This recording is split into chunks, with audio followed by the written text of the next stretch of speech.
Selamat pagi pemirsa. Kota Banjarmasin dikenal dengan sebutan kota seribu sungai karena masih terdapat banyak aliran sungai. Kota ini juga sering disebut dengan kota air karena air menjadi urat nadi dan pendorong tumbuh dan berkembangnya kota Banjarmasin. Namun, seiring dengan peningkatan populasi penduduk dan pembangunan infrastruktur jalan darat, julukan kota Banjarmasin sebagai seribu sungai mulai terancam eksistensinya. Julukan ini berubah menjadi kota seribu paret, bahkan menjadi kota seribu masalah. Itulah yang akan kami sajikan pada editorial pagi hari ini. Masih pantaskah kota Banjarmasin dijuluki sebagai kota seribu sungai? Bersama saya, Rindi Raudatul Jannah.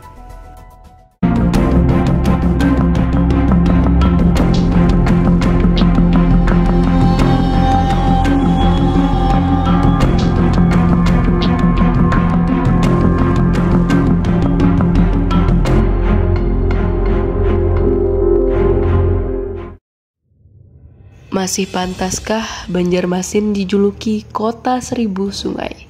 Banyaknya sungai yang ada di Banjarmasin membuatnya dikenal dengan julukan kota seribu sungai. Melansir data Badan Pusat Statistik, kota Banjarmasin terdapat 102 sungai yang aktif. Badan Lingkungan Hidup Banjarmasin menyatakan air sungai di kota tersebut berkualitas buruk karena tingginya tingkat pencemaran. Tingkat kualitas air di level minus 155 alias tercemar berat. Penilaian ini hasil survei di 10 lokasi yang dilakukan 5 kali dalam setahun. Kondisi ini tidak berubah sejak 5 tahun terakhir. Beragam masalah telah menunjukkan dampak signifikan terhadap kondisi lingkungan di Banjarmasin saat ini. Bagi masyarakat perkotaan seperti Banjarmasin, permasalahan yang seringkali diagungkan adalah sampah dan pengelolaannya. Kota Banjarmasin yang dikenal dengan julukan kota seribu sungai mulai terancam eksistensinya. Membuang sampah ke sungai telah menjadi budaya yang melekat pada masyarakat pinggiran sungai. Semakin menyempitnya aliran sungai, akibat rumah dan hunian yang didirikan di daerah bantaran sungai menjadi masalah lain tentang kelola sungai di Banjarmasin. Dulu, sungai merupakan salah satu pendukung kehidupan bagi masyarakat Banjar. Sungai tidak hanya menjadi jalur transportasi, tetapi juga sumber pendapatan dan penghidupan sebagian besar orang Banjar. Segala bentuk interaksi masyarakat nyaris semua dilakukan di atas sungai. Seiring berjalannya waktu dengan pesatnya kemajuan teknologi dan pembangunan, membuat jalur sungai ini mulai ditinggalkan dan beralih ke jalur darat. Sungai yang awalnya memiliki fungsi vital terhadap kepentingan masyarakat menjadi semakin terlupakan dan ditinggalkan. Kini masyarakat yang menjadikan sungai sebagai sumber kehidupan pun berkurang.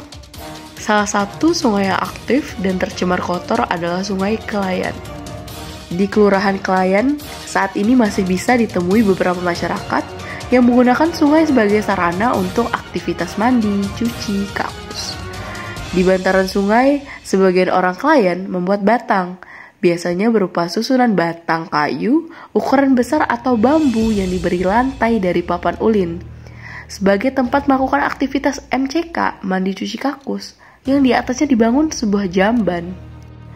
Selain sebagai tempat aktivitas mandi cuci kakus, sungai memiliki masalah lain, yaitu sampah. Sungai dan sampah kiranya dua hal yang tidak bisa dipisahkan. Keduanya memiliki keterkaitan yang erat, terlebih pada budaya masyarakat, sungai seperti di Kelayan.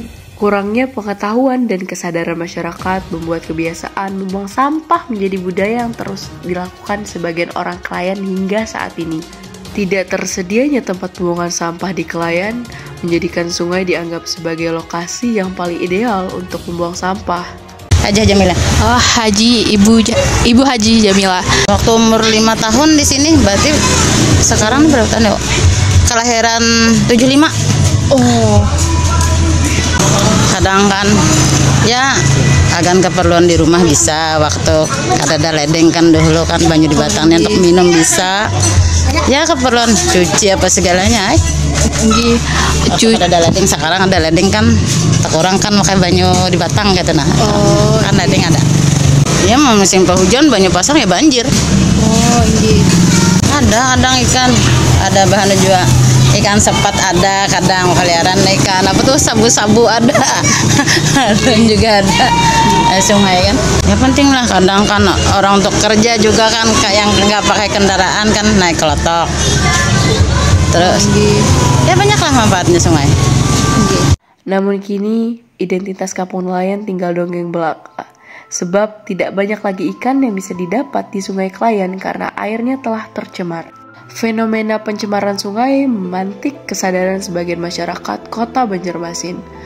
Beberapa lembaga yang mengkhususkan bagi perawatan sungai mulai dibentuk yang cakupannya tentu saja tidak hanya melingkupi Sungai Klayan. Selama ini yang sering terekspos wisata sungai besar dan berbagai keunikannya. Namun di balik itu, ternyata masih ada sungai yang tidak terawat, kotor, bahkan terkesan memalukan. Kalau kita tidak menyadari dan tidak mau berbuat untuk mengembalikannya, julukan kota seribu sungai hanya tinggal kenangan. Gundukan sampah yang terus lalu lalang mengisi hiruk-pikuknya riak dan gelombang dalam nuansa yang suram. Airnya yang dulu bening kini kian pekat akibat kesombongan kita. Kini kita mulai angkuh terhadapnya. Keceriaan yang dulu masih menghiasi wajah masyarakat Banjar terus memudar. Ikan yang dulu dengan mudahnya didapatkan, kini hanya sampah yang tersangkut di jala. Tak mengherankan ketika bencana banjir akan terus meluas dan krisis air bersih pun akan semakin menjadi nyata dalam limpahan air, namun kotor tak layak konsumsi. Kini tinggal kita sendiri yang akan memberikan makna atas semua keadaan ini. Apakah Banjarmasin masih memiliki ruhnya sebagai kota seribu sungai?